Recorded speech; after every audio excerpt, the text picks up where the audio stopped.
Often when you learn closed guard, you're shown a lot of different techniques, but they're actually really difficult to get to when you go into sparring. So this video, I'm gonna give a quick system to overview how to actually set these techniques up in sparring. Also, if you guys like the content, be sure to like and subscribe to support the channel. So the first thing to understand with attacking from closed guard is to do pretty much any attack, I have to break his posture forward. If he's up really tall, it's hard to go for arm bars, it's hard to go for triangles, so we need to bring him forward. So just to demonstrate, if he puts his hands in the air like Frankenstein here, if I do this kind of pulling my knees to my chest and crunching really tightly, I create this off balance motion that pulls him forward and breaks his posture. Of course, when I do that, he's actually gonna frame and use his hands to support himself. There's four main ways he will do this. He will either put his hands on the floor to get support. He'll put both hands on the hips low like this to get support. He'll do one high, one low to get support, or he'll go both high. So all I need to do is develop a good answer for how to break each of those postures and then trap him in a position that I can attack from. So the first one I'm gonna focus on is both hands on the hips. When he has both hands on the hips, he has control, but it's very easy to pull him over top of his own hands. So I'm gonna grab both lapels. I do that same crunch motion and pull my knees to my chest, and you'll see it kind of buckles him over the hands. So as he goes here, he has to switch his hand position because it's no longer supporting him. So very often he will go to the floor. He could come to my chest. I'll show you how to deal with that later. So very often he'll kind of come to the floor and I immediately go over and grab behind this tricep. I'm gonna really fast shrimp out and I wanna trap this arm. Once I trap, I could go to the belt and leave my foot on the hip like this to trap so it's locked in. I could overhook and feed the lapel like this. If it was no-gi, I could just control like this. I just wanna make sure this arm is isolated. So once I've isolated this, now it's very easy to force the triangle. I just block his bicep. I shrimp out on my side because the more I'm on my side, the easier it is to bring the leg out. From here, I block the bicep, I grab the wrist if needed, and I come around for the triangle choke here. If he lifts his arm up a little bit, sometimes instead of going this way, I'll go around the outside, I release and hit the triangle. Once I hit the triangle, I just lock, I bridge my hips, push the arm across the body to prevent him from posturing, control the head. I like to open my leg a little bit as I adjust because I want his neck to cut in tightly to my leg. Like if you imagine a nutcracker, it has the most force when it's all the way in, right? So even if this looks tight, there's this little gap here that I can't finish. I want my legs straight so I can cut down, and now I lock in here, and then I can finish with just using my legs. So another really common situation from this overhook situation is your opponent will get his forearm really tight to your body. So from here, it's really hard to push. So I come up on my elbow, I pummel my fingers in first, and now I can slide back and use my forearm on the inside. Once I get my elbow tight in here, it's very difficult for him to get back in, and I can slowly grind my way out. Pretty much all he can do is try to pull his arm back, but I can block, and this eventually leads to the wrist. Once I get the wrist, I try to get more distance and it becomes really easy to pull out and finish. So the next main position the guy's gonna be in is one high and one low. In this case, if I try to do the initial pull, he has so much frame here, it's very hard to break him down. So what I'm gonna do is I'm gonna get a cross sleeve grip. I pummel underneath, grab my own wrist. I'm gonna make my left wrist really strong like this, and I drive that into his wrist. That's gonna break his grip. I don't immediately drag it across because often he's gonna re-grab the lapel. So once I break, I grab his wrist. Now when he tries to grab my lapel, I can use that momentum to drag the sleeve across.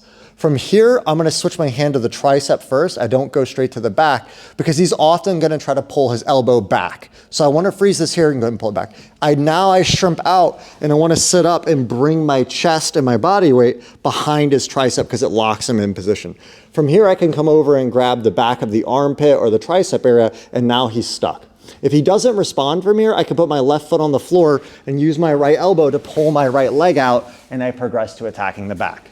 Very often, what will happen here is once I drag across, he'll turn his body weight back towards me like this, and I can grab his leg, and now I'm gonna throw both legs high and rock him up here. This is a classic pendulum sweep, and I off balance him up towards mount like this. So another common situation is he'll grab my hip really tight here, and now he's still away, but I can't chase the back because he's hanging on. So here I like to reach around with my left hand and just go for the collar choke straight away from closed guard. I can fall back and get a nice choke from here. So in this situation, now he has both hands high. From here, again, I can't break him down, and trying to go across to break the grip is difficult because both hands are blocking. So here, usually what I do is I'm gonna push on the biceps to create a little space, and really fast, I wanna pummel my arm under and in. Often when I push, he'll try to drop his elbows down, so I have to be very fast on this switch. Once I switch, I'm now gonna dig through and start going for a collar grip.